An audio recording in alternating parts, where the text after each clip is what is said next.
Rebonjour tout le monde, bienvenue à l'épisode 4 de Sauvé en conversation. Je suis Jean Sauvé, votre animateur.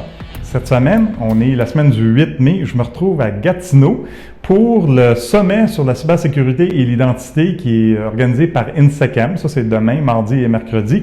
Mais je me suis dit, je vais en profiter et je vais venir une journée d'avance pour rencontrer Sébastien Huneau du Cégep de l'Outaouais.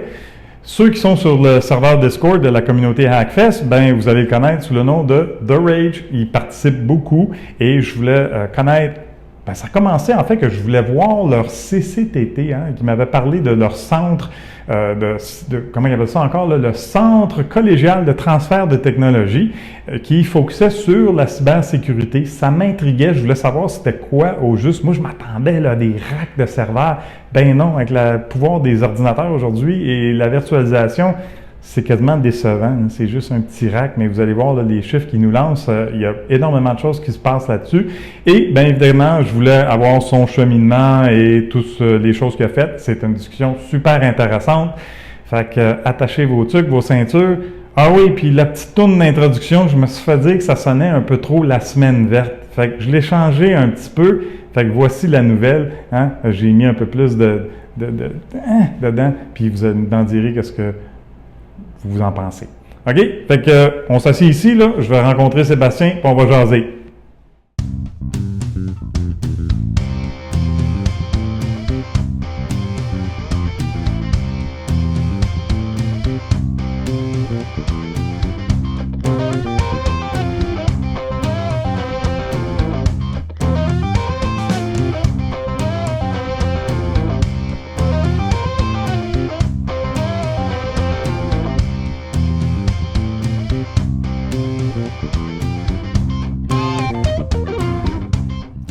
Donc, j'ai rencontré Sébastien, un autre que j'ai rencontré à travers la communauté du Hackfest.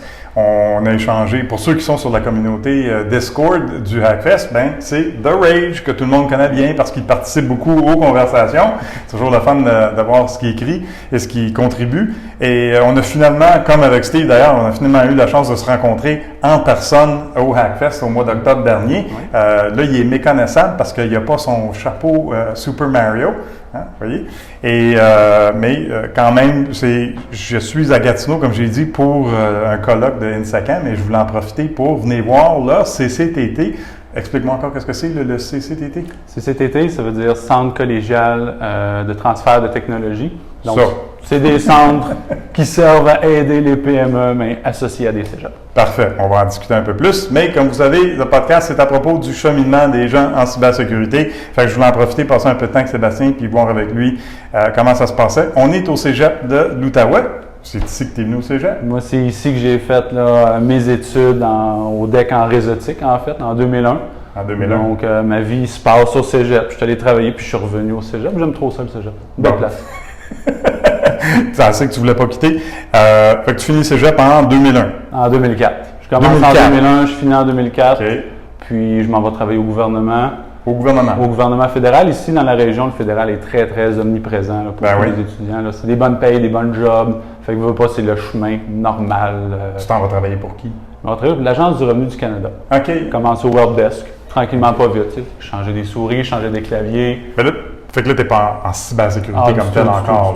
C'est l'informatique générale, tu pars aux très, très général. Oui, okay. Absolument. C'est vraiment, il y a zéro cybersécurité, on ne connaissait pas ça dans le temps. Là. Okay. Ça fait que j'ai fait à peu près 2 ans d'helpdesk, déplacé vers programmeur analyste. Oh. Donc, on faisait déjà du web là, à cette époque-là. Puis, j'ai fini sysadmin.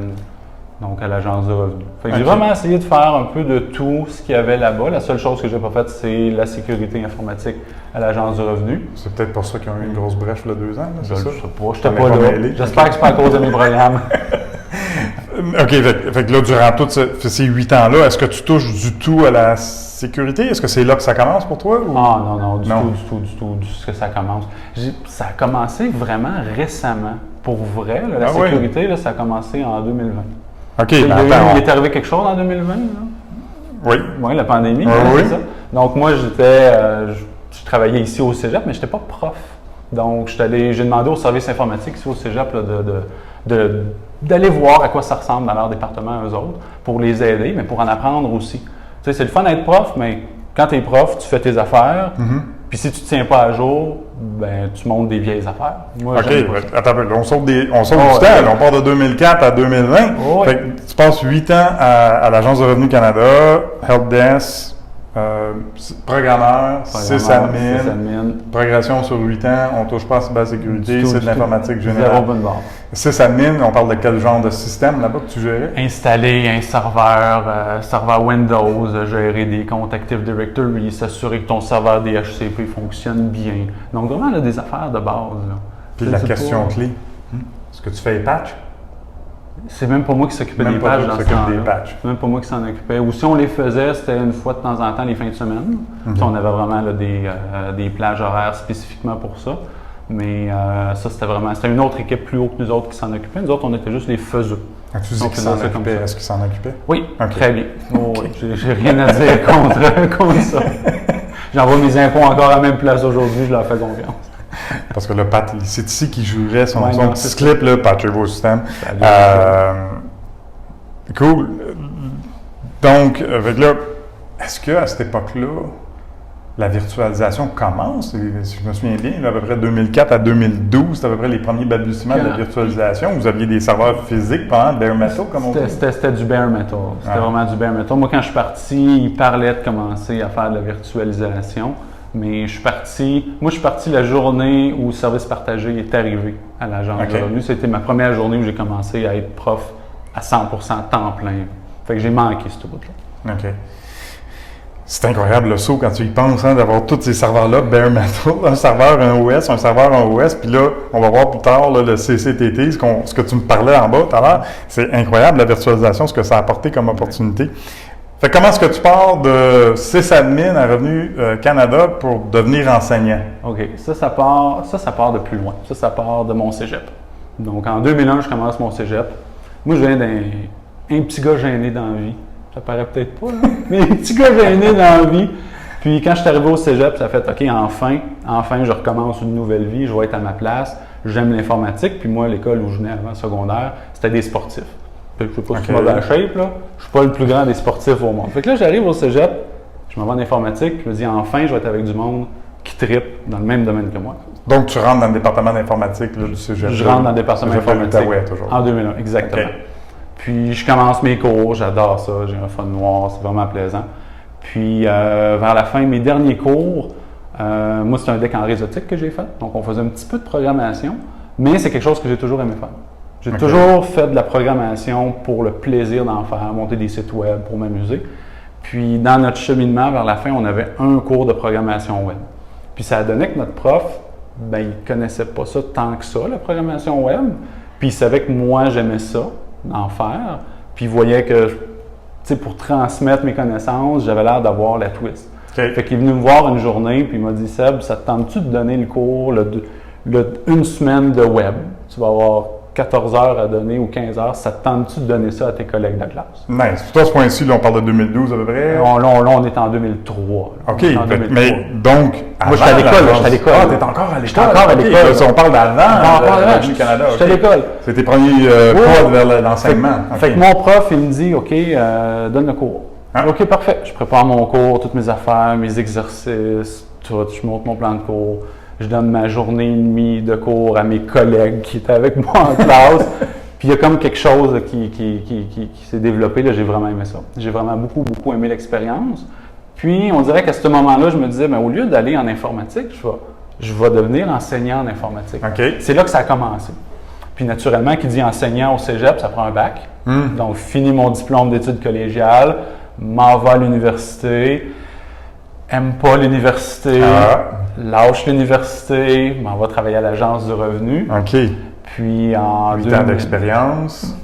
Avant ça, j'ai eu 2 jobs. Donc, je travaille à l'Agence du Revenu temps plein, mais à peu près au mi-chemin, peut-être vers 2008-2009 à peu près.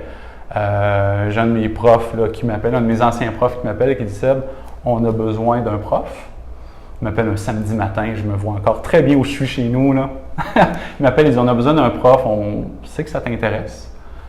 Ça te tente-tu de venir donner un cours? » Puis là, j'étais un petit peu surpris. Je dis « Oui, mais tu le sais que j'ai pas de bac. » T'as pas de bac? Ben oui, c'est ça. Il dit « Oui, mais il dit, les cours, ça fait 2 semaines et demie qu'ils se donnent pas. Fait qu'il dit là, le bac. On est mal pris. On l'enlève le bac pour là. On l'enlève le bac. Donc, je passe l'entrevue, puis là, c'était les mercredis après-midi. Fait que je gère ça avec mon patron à l'Agence du revenu, m'arrange avec lui pour que je fasse plus d'heures les autres journées, prépare mes cours. Les mercredis après-midi, je pars d'Ottawa. L'autobus m'en vient ici, donner mes cours. Ça veut dire préparer les cours, les PowerPoint, les exercices, la correction, tout. Ça a commencé comme ça.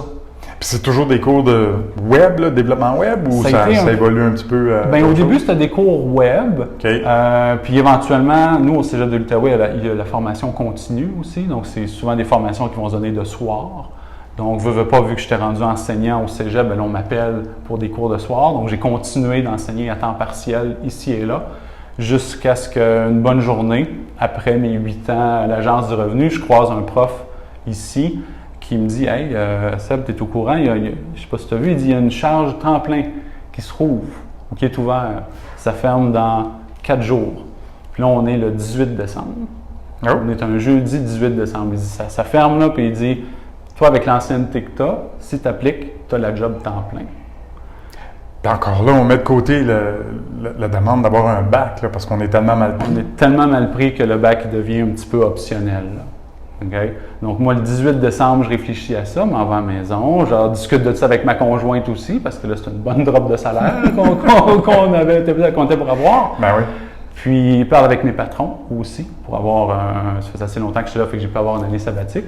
Pour essayer, voir si tu aimerais ça. Pour essayer, voir. Okay. Fait que le 18, j'ai l'information. Le 22, là, j'applique. Le 23 décembre, j'ai la job. Nice. Donc, ça s'est fait là, en très, très peu de temps.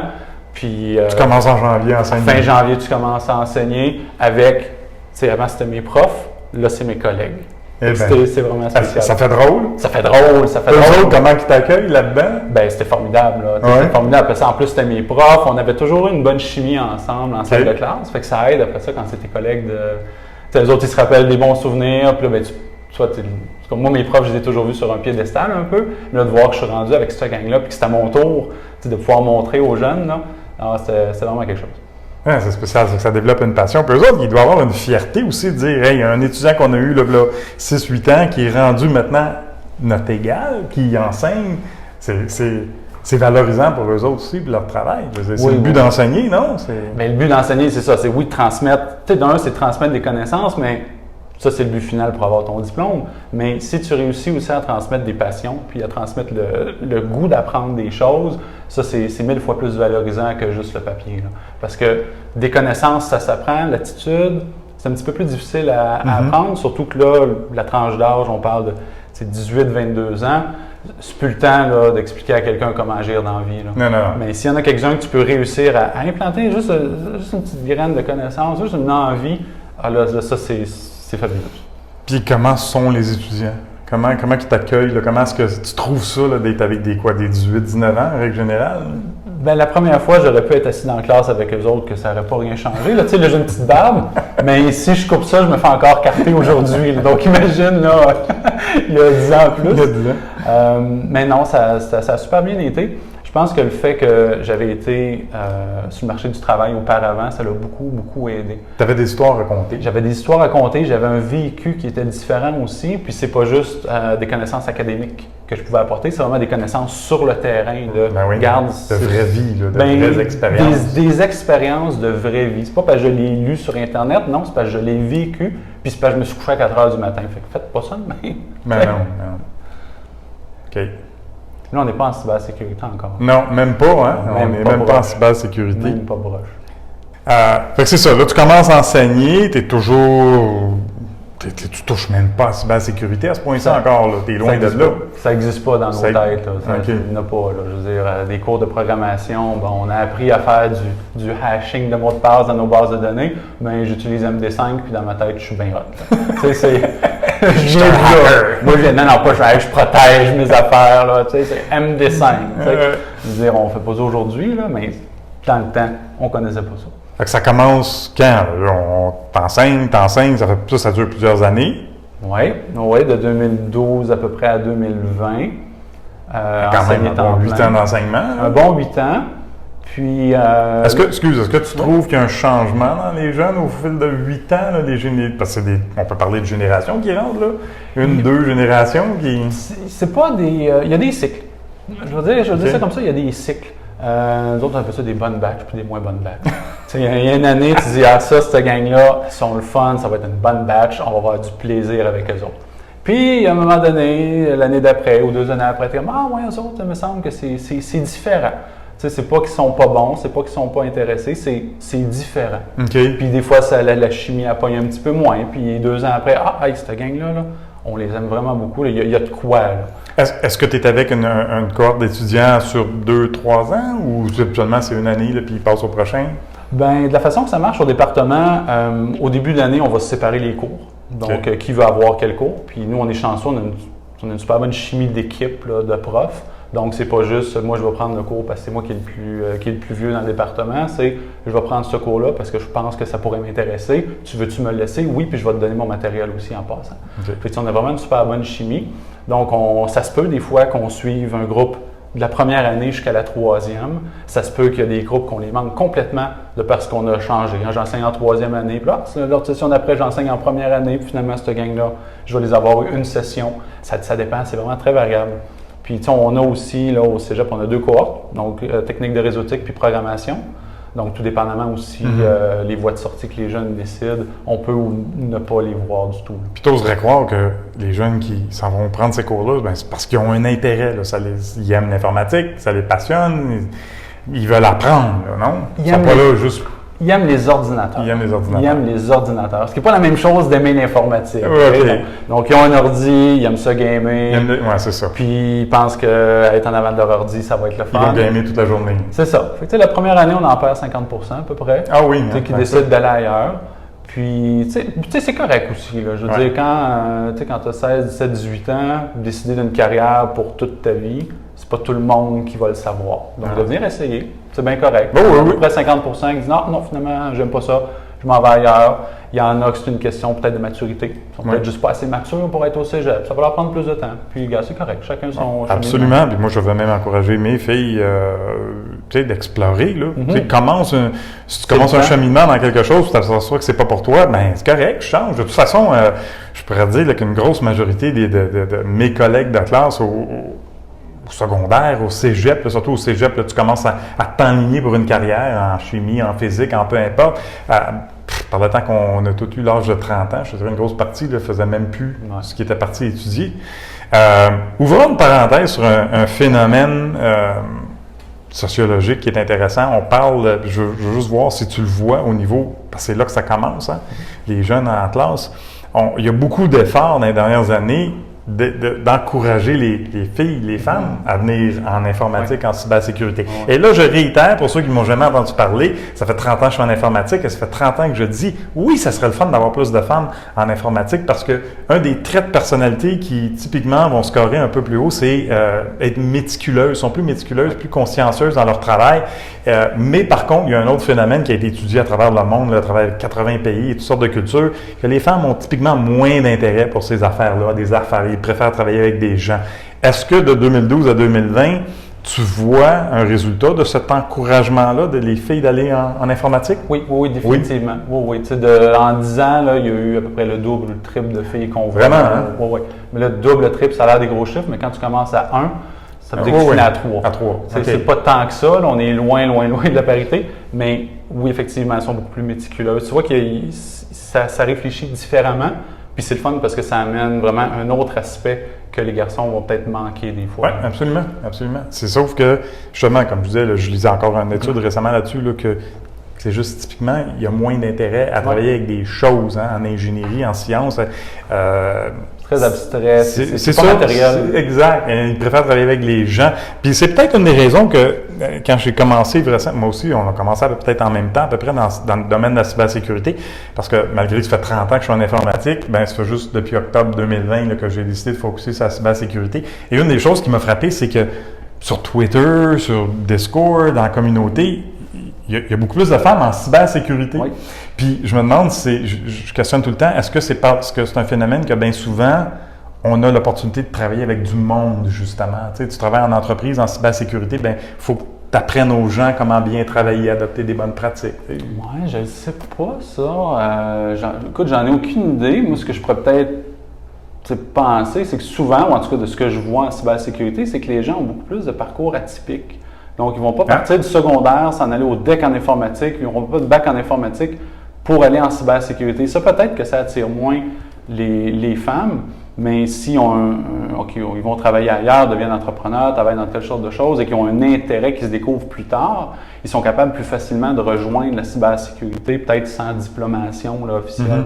C'est peut-être pour ça qu'on en voit plus en cybersécurité, justement, mais je ne sais pas. C'est un drôle de phénomène. Je questionne tout le temps pourquoi que la cybersécurité semble attirer les femmes. C'est un travail qui est passionnant. Là. Moi, je trouve ça super intéressant. C'est un domaine qui est très intéressant. Puis peut-être, justement, là, à part être sysadmin puis jouer avec des serveurs à la journée longue, on a plus l'opportunité de travailler avec des gens.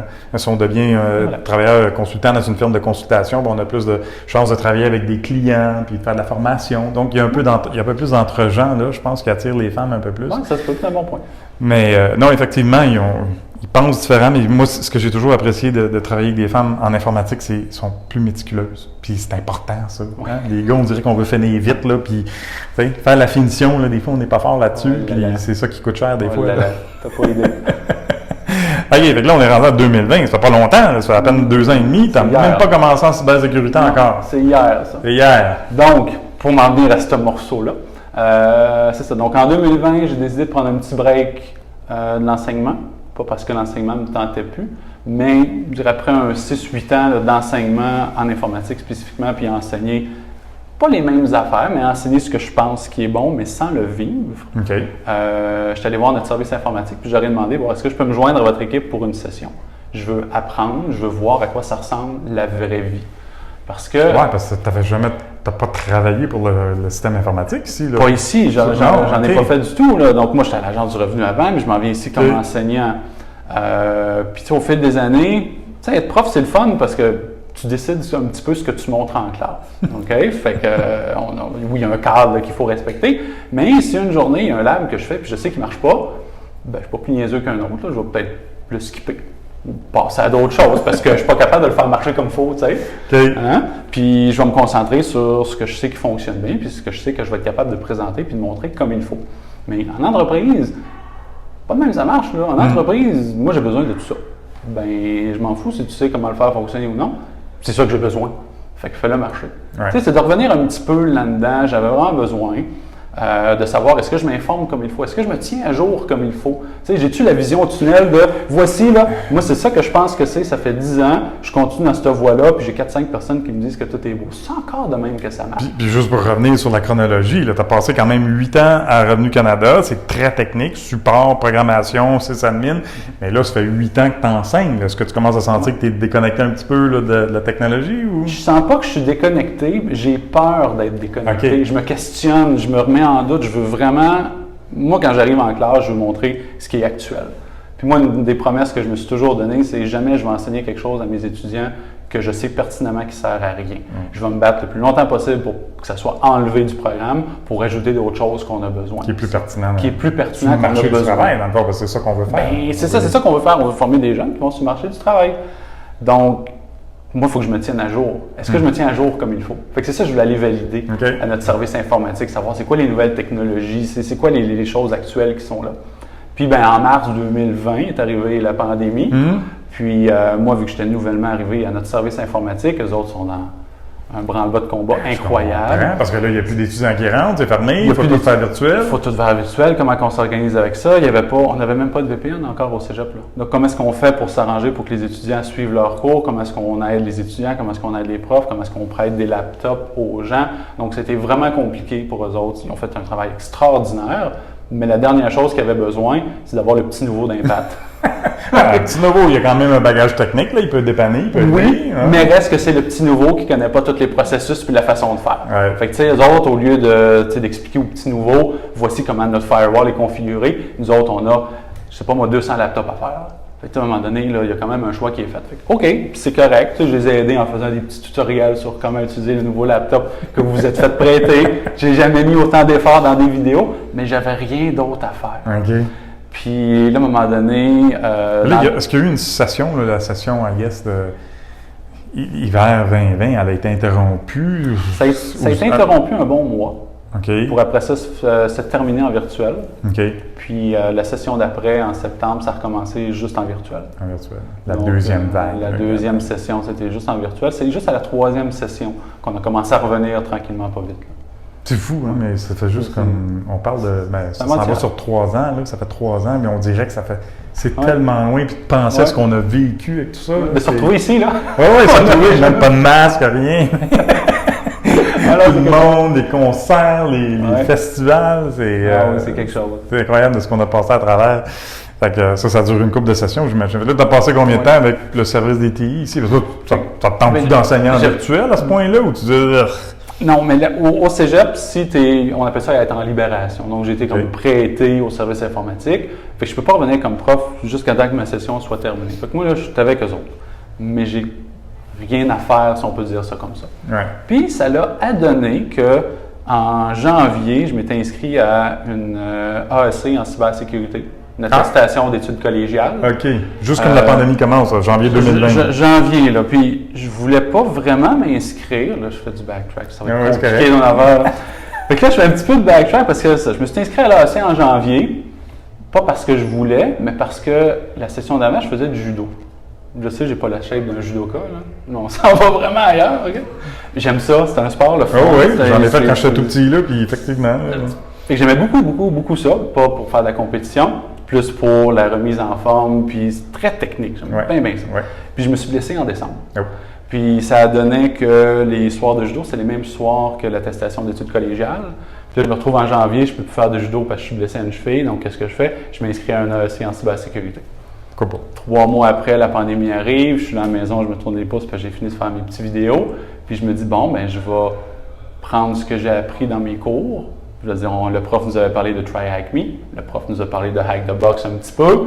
On n'a pas fait, mais il nous en a parlé. Puis je me dis, ben j'ai rien à faire. Fait que let's go, je m'en vais faire des Hack the Box. Puis là, j'ai comme accroché. Là, t'as allumé. Là, c'est comme... écoute, c'était... C'était du 40 heures semaine, pratiquement. Ah boy! Tu sais, genre, là, je faisais une boîte, après une autre boîte, après une autre boîte, puis je faisais juste ça. J'ai vraiment accroché. Je me suis abonné. Je me suis acheté un abonnement sur Try Hack Me, là.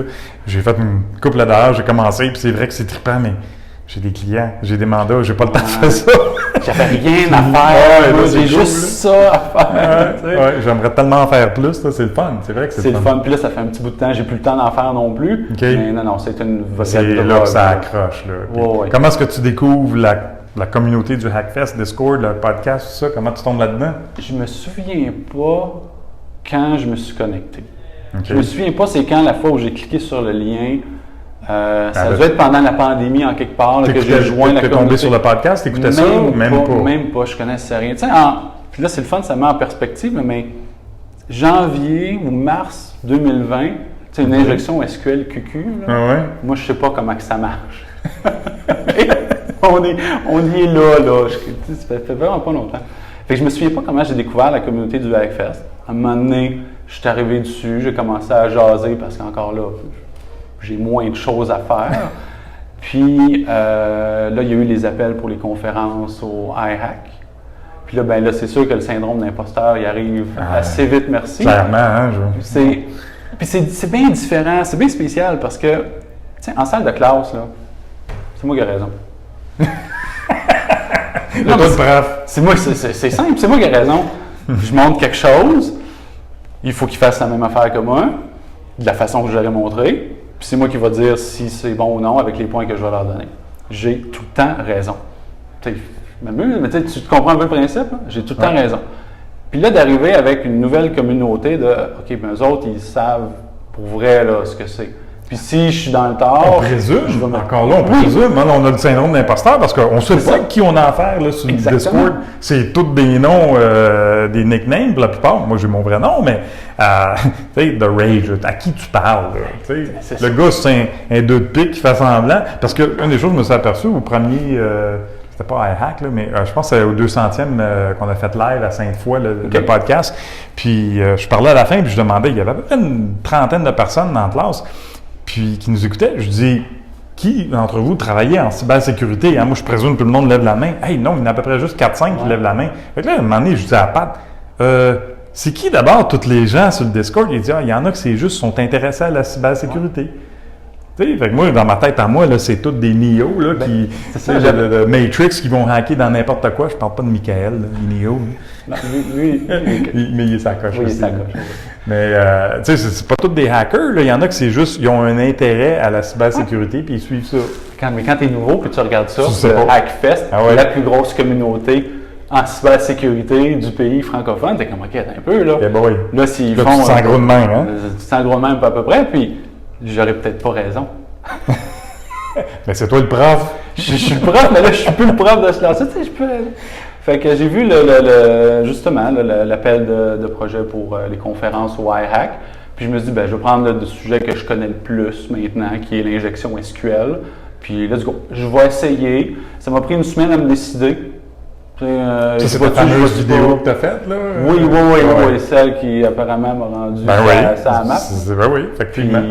C'est ça. Donc là, puis je l'ai monté un petit peu comme j'aurais monté un cours. À peu près. C'est sûr qu'on va plus vite, là, parce que c'est 1 heure, mais tu sais, PowerPoint, mes labos, il faut qu'ils soient prêts. Moi, quand je montre quelque chose, je veux que ça soit ça coche. Là. C'est clair, tu sais, je veux dire, combien de fois, là, écoute, en 30 ans d'informatique, je suis allé à plein de conférences, puis c'est pas tout le monde techno qui est capable de bien vulgariser et présenter de quoi, hein. Combien de fois tu vas à une conférence, là, puis, tu sais, 80 pages de PowerPoint, plein de bullets, là, puis le gars, il a la voix la plus monotone sur la planète, puis il parle comme ça, là, puis il explique ses affaires, puis là, tu t'endors. Toi, t'arrives là, OK, peut-être tu te sens moins technique, mais tu as définitivement le côté pédagogue, tu es capable de vulgariser ça. Moi, moi qui connais rien en SQL, en injection SQL, j'écoute ta vidéo, je dis OK, c'est cool, tu sais, j'ai compris, c'est bien expliqué. Mais c'est ça, tu as ce côté-là, ça fait 8 ans que tu fais de la pédagogie. Oui, fait que ça, ce côté-là, c'est correct. Mais l'autre côté, c'est le côté plus technique, hacking et tout ça, c'est encore de même que ça marche aujourd'hui. Là, c'était vraiment la première fois que j'allais m'exposer à d'autres gens qui avaient un peu plus... Ils pouvaient me dire non. OK. Tu comprends? Là, ça veut dire que tu avais tort. Ils pouvaient me dire, t'es bien dans le champ. Puis c'est vraiment d'aller m'exposer un petit peu plus à la place publique. Tes étudiants disaient jamais ça. Ils me le disaient, mais c'est moi qui me les note. C'est moi qui décide. Mais tu sais, j'allais vraiment m'exposer là, avec d'autres gens qui connaissent mieux. Puis, tu sais, fait que oui, il y a une crainte à ça, mais aussi c'est une belle opportunité, je trouve, d'apprendre puis de s'améliorer en continu. Okay. Puis, apparemment, j'ai fait une pas pire job parce que là, l'année d'après, je décide d'en faire une autre. Puis là, je devrais préparer la 3e là, cette année. Là, il faut que je me trouve une idée. C'est ça. On est dans la même situation. Il faut se trouver un sujet pour cette année. Donc, ça se fait très rapidement parce que là, moi, j'arrive dans la communauté de Discord, mais à peu près en même temps que toi, I guess. Octobre 2020, à peu près, là, que je rencontre Pat puis je tombe là-dedans. Puis, tu es déjà là, puis moi, je pense que tu es un vieux de la vieille, là. Tout le monde a de l'air de te connaître, puis de rage, puis tu es là, puis tu jases tout le temps, puis mais non, on est arrivé à peu près en même temps dans la communauté. À peu près en même temps. Oui, non, c'est ça, ça fait pas si longtemps, mais j'aime jaser. Ça, c'est clair. Ça, c'est pas super. Je pense que c'est clair. Ceux qui sont sur le Discord, ils vont être d'accord avec ça. C'est sûr qu'avec le travail de prof, ça te donne des temps libres à des moments qui sont différents. J'ai une belle chance de pouvoir faire ça. Là. Si j'ai pas de cours les mardis après-midi, moi, je peux aller faire l'épicerie, puis il n'y aura pas personne, ou je peux écrire plein de messages sur Discord. J'ai la chance de le faire. Mais mes mardis soirs, je vais peut-être préparer des cours, par exemple. Fait que c'est une belle liberté que j'ai. Puis, qu'est-ce que tu veux? Regarde, j'ai accroché, j'aime les gens, c'est des gens intéressants, c'est une belle communauté. Je me retrouve là-dedans, je me reconnais là-dedans aussi. Puis, je veux dire, en étant prof, c'est parce que j'aime partager. J'aime aussi maintenant recevoir. Puis c'est ce que je découvre dans la communauté. Fait que là, accro de la cybersécurité, tu triples là-dessus. Oui. Puis, quoi, c'est l'année dernière, en 2000... C'est pas cette année. Quand est-ce que tu es allé, là, tu as quitté le cégep? Tu as fait OK. Oui, donc je suis allé chez Desjardins. Donc, c'est en 2022, c'est l'année dernière, c'est ça? 2022, l'année dernière. Donc, je pense que j'avais peut-être besoin d'un break. La pandémie, je pense que ça allait affecter bien du monde de façon différemment. Je me souviens, on chattait sur Discord, puis tu me dis, là, je quitte le cégep, je finis, je m'en vais, puis j'étais comme, parce que pour moi, t'étais cégep de l'Outaouais, tu étais tempé là pour le reste de tes jours, mais... Bien, c'est ça. Puis ça, c'est un vrai concours de circonstances aussi. Je parlais avec, j'ai vu un affichage de poste là, sur le Discord du Hackfest, justement.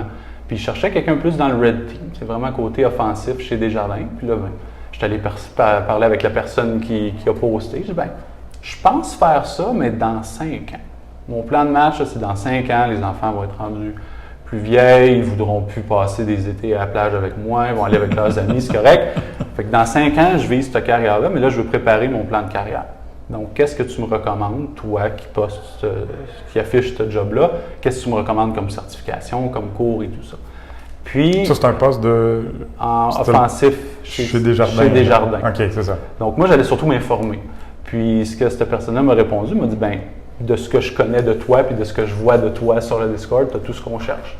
Bon. Fait que, tu sais, veut dire, ça prend ton plan de 5 ans, puis ça te le ramène un petit peu plus proche. Tu dis, oh là, OK, attends un petit peu, ben, là, c'est différent. Là, ouais.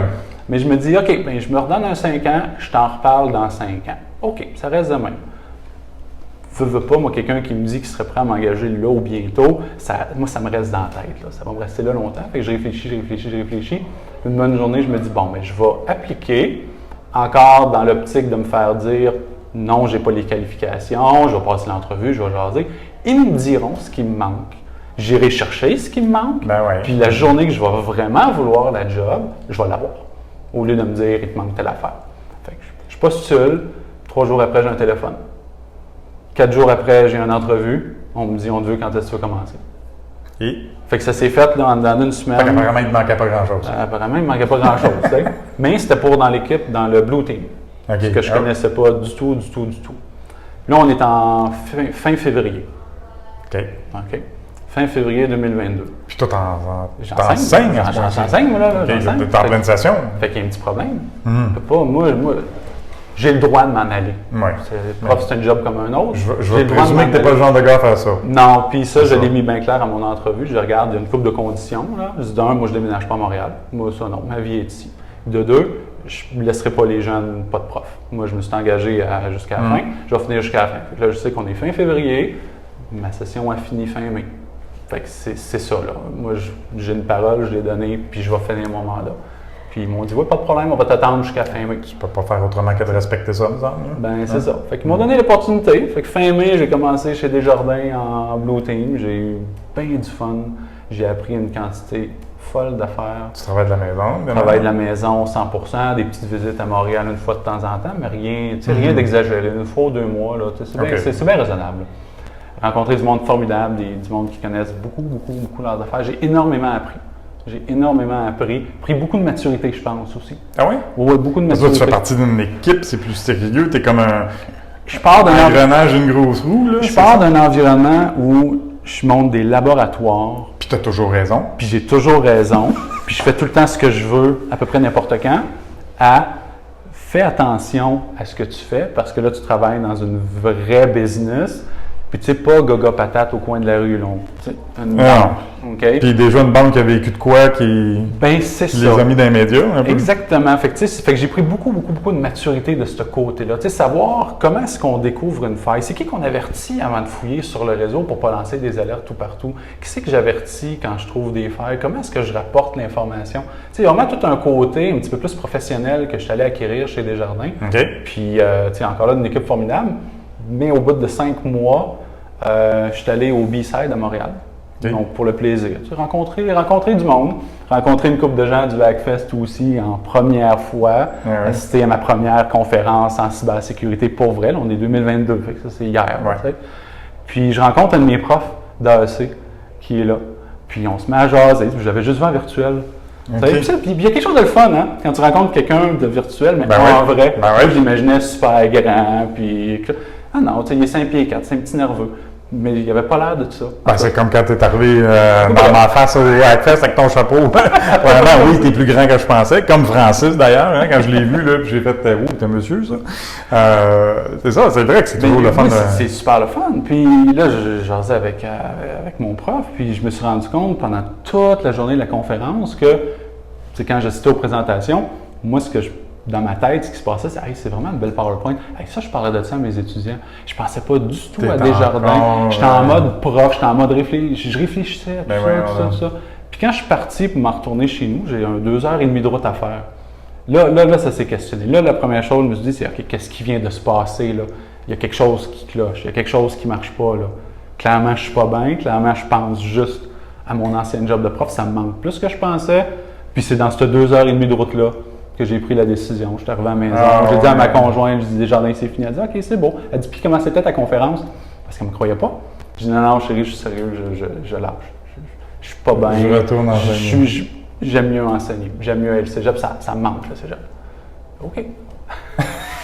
C'est le fun d'avoir quelqu'un qui te supporte comme ça. Ah oui, absolument. Ah. Puis, on s'entend sur une date de départ, tout, puis les grosses lampes, pas de grosses lampes. Mais tu sais, tu parles des collègues, tu sais, j'ai mis ça bien clair avec mon patron dès mon retour, je regarde, ça marche pas. Fait que, tu sais, c'est comme une façon de lui dire, arrête d'investir en moi, parce que je resterai pas longtemps. Je me vois pas nulle part dans 2 ans. Mais avant de dire ça à ton patron, est-ce que tu avais déjà repris des démarches pour revenir ici? Oui, tu sais, moi quand je pars en année sabbatique. Tu pars jamais en mauvais termes non plus avec personne, jamais. On ne brûle pas les ponts, comme on dit. Tu sais jamais à quoi ça peut s'en venir, puis de toute façon, ça donne à quoi de brûler des ponts. Fait que tu es en année sabbatique ici, tu peux revenir comme tu voulais. Oui puis non. Oui puis non? Okay. Parce que, étonnamment, on est en salle de classe, donc les enseignants sont engagés pour une session complète. Okay. Moi, en prenant une année sabbatique, j'ai pas le droit de revenir puis prendre la job d'un prof qui vient d'arriver. Okay. De toute façon, ça serait pas correct, c'est pas mon genre non plus. Donc, c'est pour ça que j'ai téléphoné à Charles, le directeur au CCTT, puis je dis hey, moi, je reviendrai au cégep. As-tu une job pour moi? Je sais ce qui se passe un petit peu. J'ai toujours gardé contact avec le milieu aussi. Il m'a dit je te reprends n'importe quand. Fait que là, c'était juste une question de paperasse, de ressources humaines, de syndicats, de ci, de ça.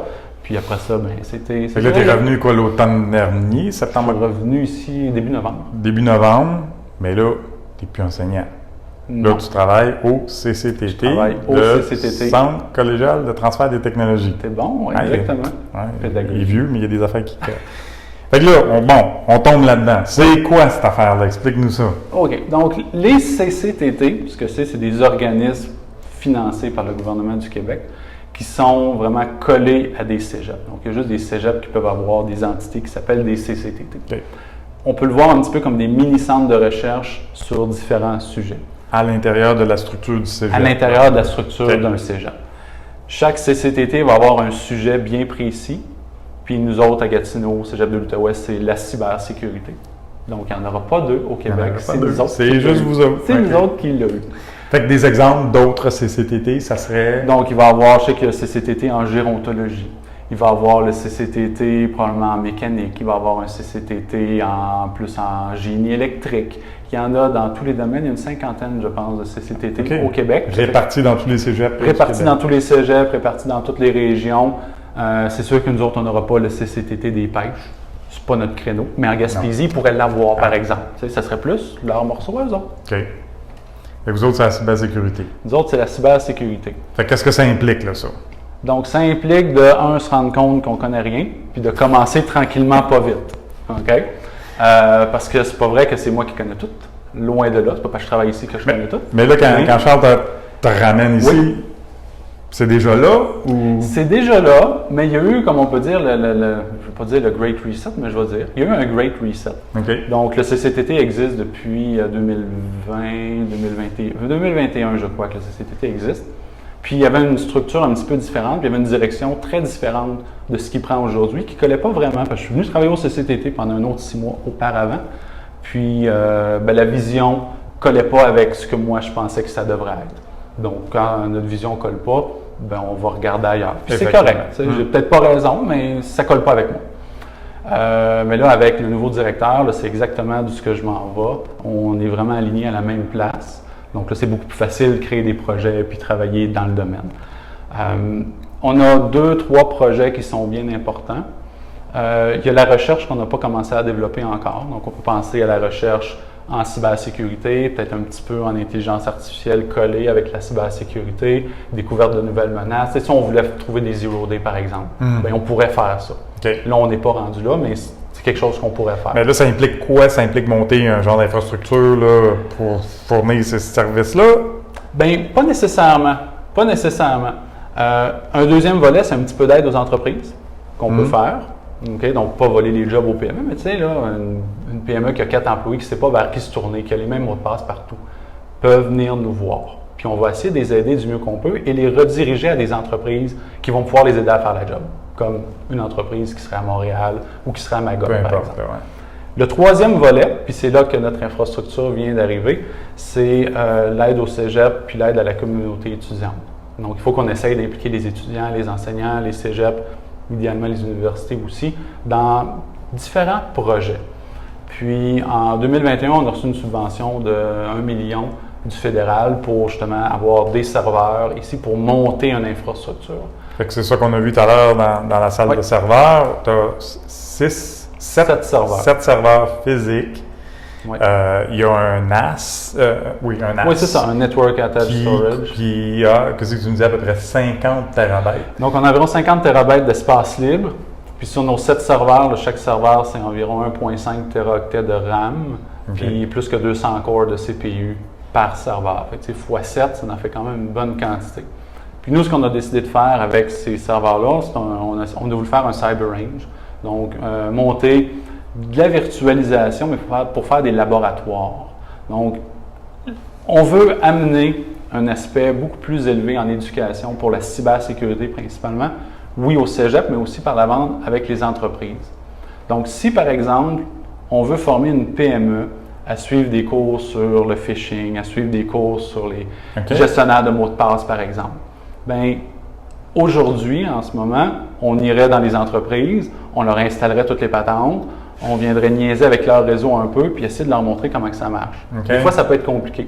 Là, ce qu'on ferait à la place, on amènerait l'entreprise chez nous, tout en virtuel, mais avec déjà des laboratoires de montée, un Active Directory, un Exchange, tout est déjà tout installé. Et là, voici, on va passer 2 heures à pratiquer, à s'amuser, à voir comment ça fonctionne. Et ça, c'est des services que vous offrez aux entreprises. Aux entreprises. Et vous avez le personnel ici pour faire ça.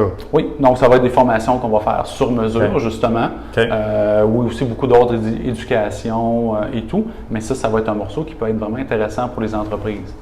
L'autre côté, puis ça, c'est comme notre grand projet qu'on essaye de monter, qui s'en vient quand même bien, c'est de permettre aux étudiants de n'importe quel cégep au Québec de venir travailler sur nos laboratoires.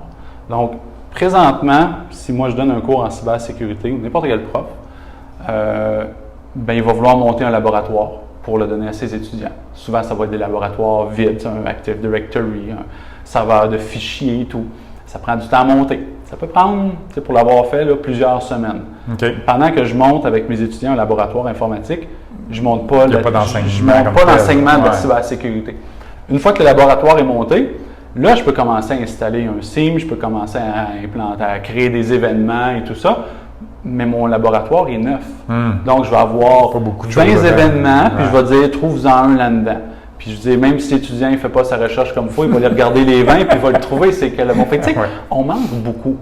Tandis que là, moi, ce qu'on est en train de monter, c'est voici les laboratoires déjà faits. Voici les laboratoires qui sont complexes, déjà tout configurés, avec de l'information, avec des données à l'intérieur. Des logs, des journaux. Exactement. Et là, première minute du cours, tous les étudiants vont avoir leur propre réseau informatique à eux. Ils peuvent faire ce qu'ils veulent. OK, parce que chaque étudiant a son propre environnement, son propre centre. Oui. Donc, si par exemple, on a un environnement avec, là, j'en ai un, ça s'appelle Game of Active Directory. Merci Viper de me l'avoir partagé.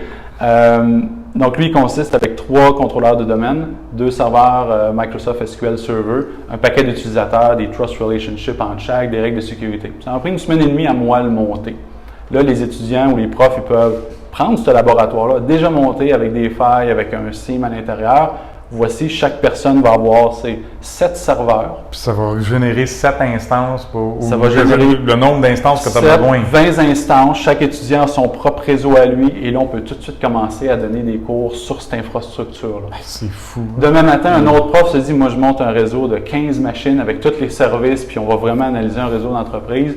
Je peux prendre ce réseau-là puis le distribuer à tous les étudiants qui veulent l'avoir, accompagné idéalement de matériel pédagogique.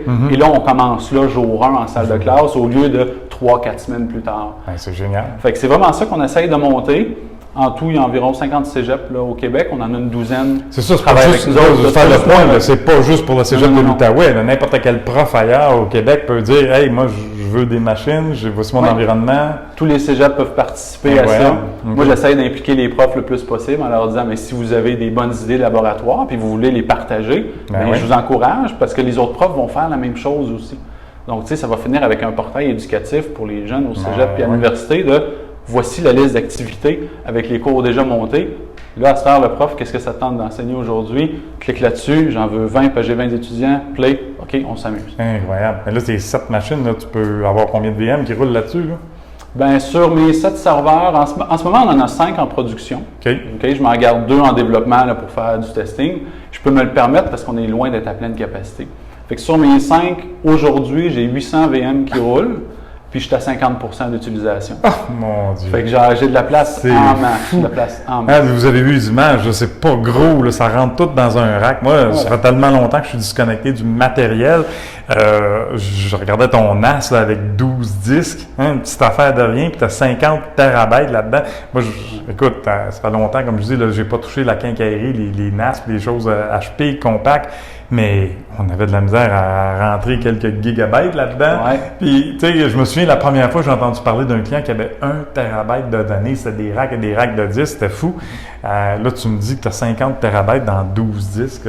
Les capacités ont augmenté, ça nous permet de faire des choses. Hein. Tout ce qu'on a vu dans un rack qui peut fournir des profs, des étudiants à travers le Québec, c'est un super beau terrain de jeu. Pour vrai, c'est vraiment un super beau terrain. Ça pogne dans le cégep ailleurs là, que l'Outaouais?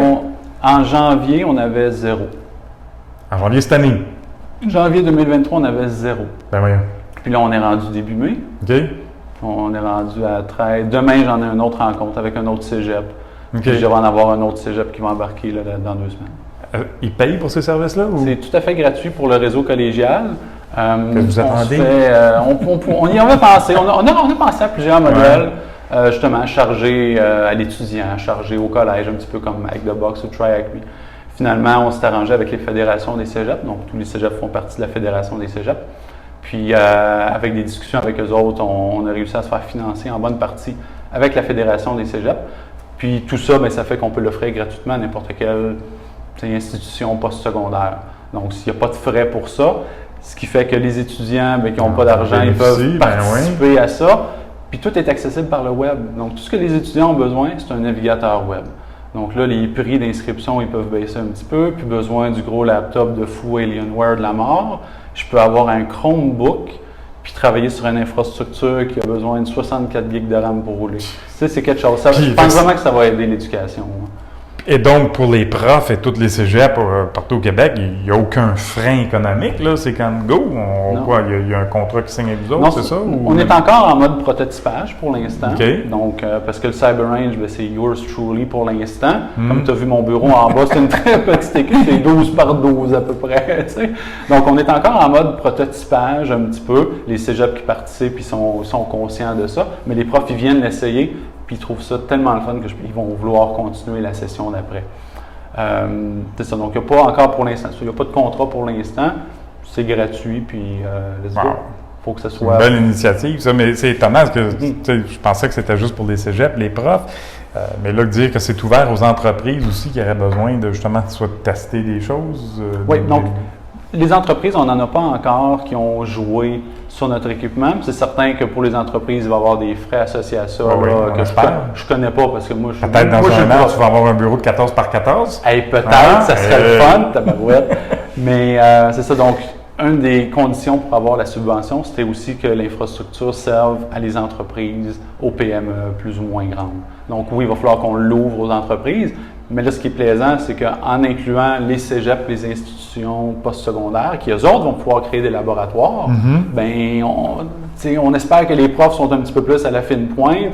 Donc, on crée des laboratoires, on crée du matériel qui, après ça, peut probablement resservir aux entreprises.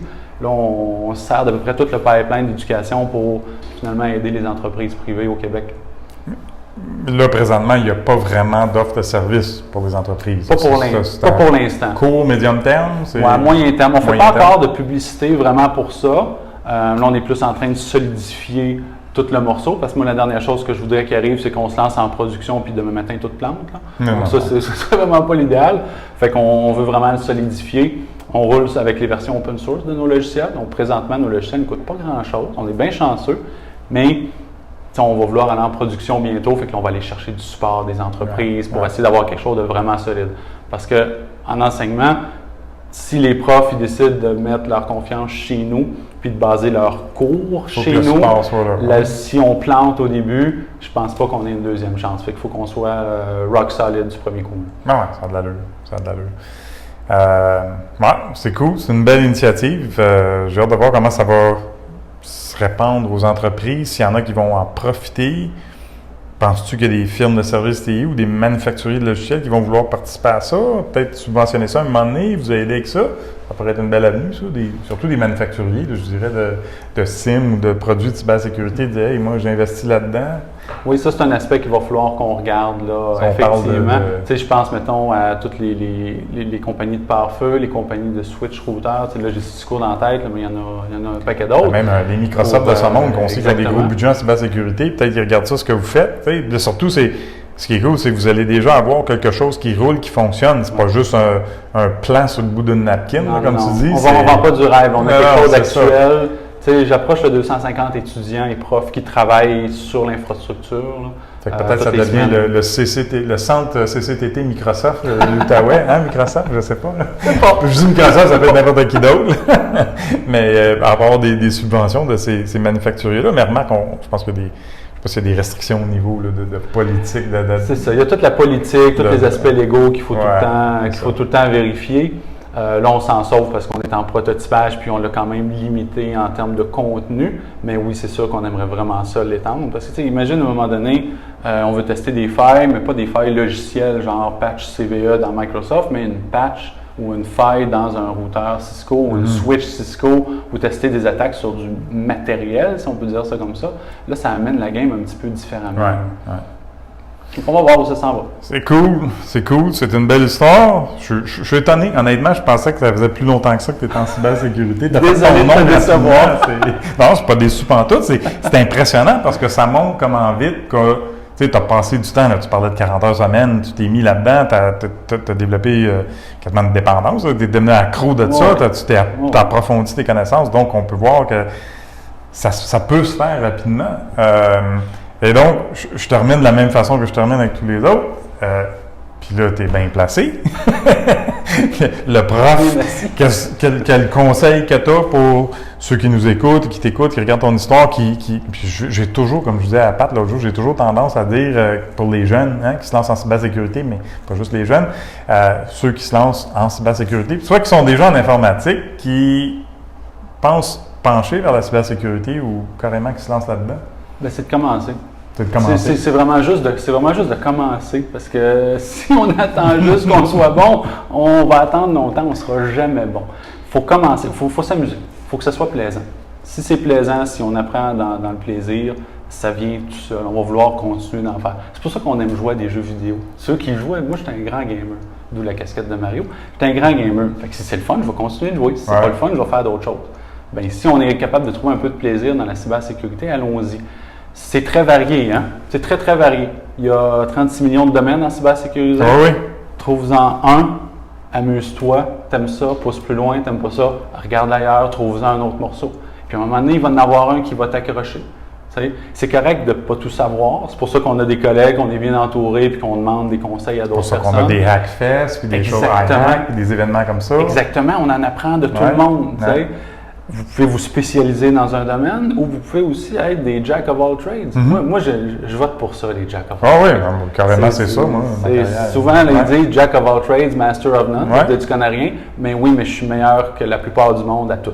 Oui. Fait que moi, j'aime ça. On est capable de tisser des liens des fois que d'autres ne répondent parce qu'ils sont tellement focusés sur une patente. Nous autres, on a peut-être plus un aperçu au niveau de plein de choses. Puis des fois, on peut tisser des liens que certains ne peuvent pas faire. Exactement. Fait qu'il faut juste commencer. Il faut commencer en quelque part. Sortir, hein, comme là, je suis à Gatineau pour comment il appelle ça, le sommet de la cybersécurité et d'identité qui est organisé par INSACEM. Et c'est ça, là, il faut aller à ces conférences-là, des choses comme ça. B-Side, je n'ai pas encore fait, ça a l'air que c'est très intéressant. Mais Hackfest, évidemment, c'est bien le fun, une belle communauté. Mais moi aussi, c'est ça, je gratte. Puis, j'essaie de penser depuis tout à l'heure à l'expression en français. En anglais, on dit, quand tu commences dans quelque chose, là, on parle d'un rabbit hole. Là, tu commences à rentrer, puis tu n'en sors pas. Puis, moi, c'est des fois, je fais juste vérifier les consoles de mes clients. Moi, j'utilise Defender de Microsoft pour mes clients, gérer mes clients, Endpoint Manager, Intune. Il y a plein d'affaires là-dedans. Puis là, tu commences à regarder là, les alertes de sécurité, puis les rapports d'analyse, puis tout ça. Là, tu dis, moi, juste aller checker là, où ils sont rendus. Y a-t-il des nouvelles recommandations? Puis 3 quarts d'heure plus tard, tu es encore en train de lire des patentes patente. Puis j'ai montré un client en Floride il y a environ 2-3 mois. Là, je lui ai monté toutes ses stratégies dans Defender puis Intune. Puis là, il a tout importé ses postes là-dedans. Puis lui il est CTO. C'est pas vraiment sa job. Mais à un moment donné, il m'appelle puis il dit « Hey, c'est comme de la cocaïne, cette affaire-là. Tu rentres là-dedans, là, tu peux plus sortir. » C'est comme... Et il dit « Je veux juste aller checker de quoi. » Puis encore là, 1h30 plus tard, je me sors la tête de ça. Là, puis, c'est intéressant. L'autre chose bien importante pour ceux qui veulent commencer, c'est de ne pas hésiter à poser des questions.